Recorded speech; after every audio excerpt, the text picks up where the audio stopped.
de la casa me acaba de sorprender porque llega por acá a Palacio Nacional y dice, literal, ¿qué hubo le? Dije yo, carambas, se encuentra con nosotros Jesús López Almejo, profesor de Relaciones Internacionales. Pásale, Jesús, ¿qué sorpresa nos acabas de dar acá en Palacio Nacional? Pues estando en la misma ciudad, de paso, no podía permitirme el tener una entrevista por teléfono cuando siempre lo hacemos desde Tijuana. Entonces dije, tengo que hacer lo que sea, voy, dejo mis cosas al aeropuerto, voy a la entrevista y regreso volando al aeropuerto. Pues me da mucho gusto que nos acompañes por acá, porque además, Jesús, hay muchos temas a abordar, cómo el mundo reacciona al coronavirus.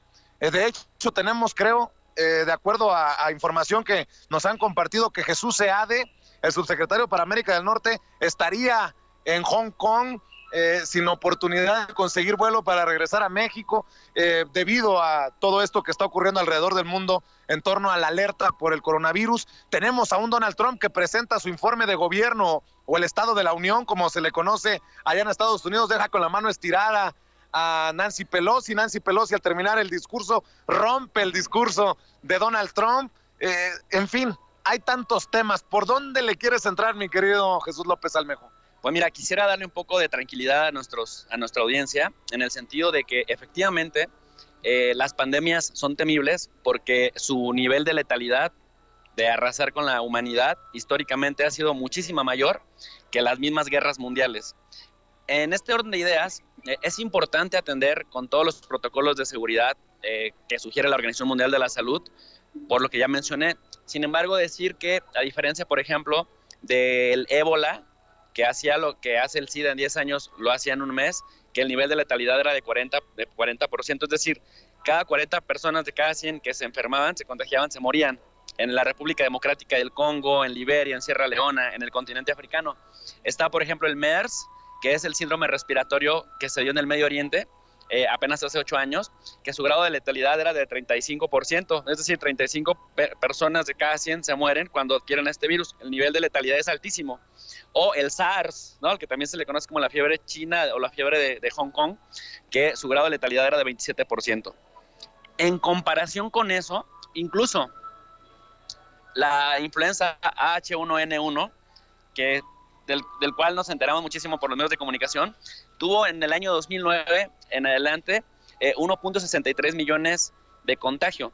Se murieron poco menos de 300,000 personas, 285,000 personas. Su grado de letalidad fue de 17%. Bueno, ya que hablé de la letalidad de estas pandemias, la letalidad hasta ahorita del coronavirus o del virus 2019 es de 2%.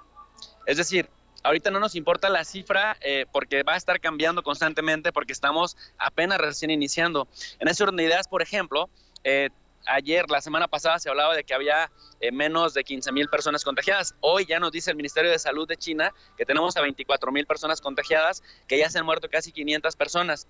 Sin embargo, decía yo, el porcentaje es muy mínimo. Pero Vicente, ¿por qué me importaba mucho plantear este tema con la audiencia? Porque en la Primera Guerra Mundial, que fue la guerra que tuvo lugar entre 1914 y 1918, que fue la más letal de la historia de la humanidad hasta ese momento, murieron 10 millones de personas. Ahí ya se utilizó armas químicas, químicas bacteriológicas, se utilizó ya tecnología como la metralleta, metodología muy destructiva.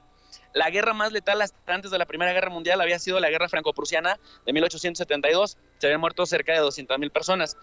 Sin embargo, llega la Primera Guerra Mundial, y hay una hecatombe en Europa, se le llama como la Gran Guerra o la guerra que terminaría con todas las demás. Se mueren 10 millones de personas, muchísimo. La humanidad quedó espantada. Y por eso pensamos en la creación de la organización de la Liga de Naciones de esa época, 1919. Pero bueno, viene 1918 a 1922, los mismos 4 años, y se descubre una fiebre, una gripe que mataba a la gente de forma letal. Se le conoce como la influenza o la gripe española, pero no se le conoce como la gripe española porque haya iniciado en España, sino porque parece que fueron soldados franceses que venían también de las colonias africanas, o soldados británicos que venían de las colonias en la India, en el Indostán. En Francia fue donde brota esto, y no se animaban los medios de comunicación a decirlo por vergüenza.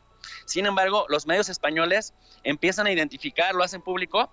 Para no hacerte el cuento largo, esta es la pandemia más letal del siglo XX. En ese mismo periodo se calcula que se murieron entre 50 y 70 millones de personas en el mundo. Es decir, el grado de letalidad de la pandemia, de la gripe española, fue muchísimo mayor que la misma Primera Guerra Mundial. Viene la Segunda Guerra Mundial, 6 años, la muerte del ser humano a manos del ser humano es súper letal, 45 a 50 millones de personas asesinadas en la Segunda Guerra Mundial, y tú te preguntarás, ¿y qué tiene que ver o por qué hace esta paradoja? Porque históricamente nosotros creemos que es más peligrosa una guerra entre naciones por la capacidad de destrucción que tienen los seres humanos de otros seres humanos. Sin embargo, si nosotros ponemos en perspectiva incluso 40 o 50 o 60 millones de personas que se murieron en la Segunda Guerra Mundial, no se compara, por ejemplo, con la viruela, que mató a 300 millones de personas en la historia de la humanidad, el sarampión, que mató a 200 millones de personas. Entonces, no es cosa menor cuando hablamos de pandemias, porque las pandemias mal controladas, con tasas de letalidad muy altas, sí rebasan cualquier esfuerzo humano. Déjame preguntarte, Jesús López Almejo, profesor de Relaciones Internacionales, ¿debe cundir el pánico? Y te lo pregunto porque estamos también en un mundo en el que el miedo vende, el morbo vende. ¿Esto del coronavirus está para encender las alertas de todos?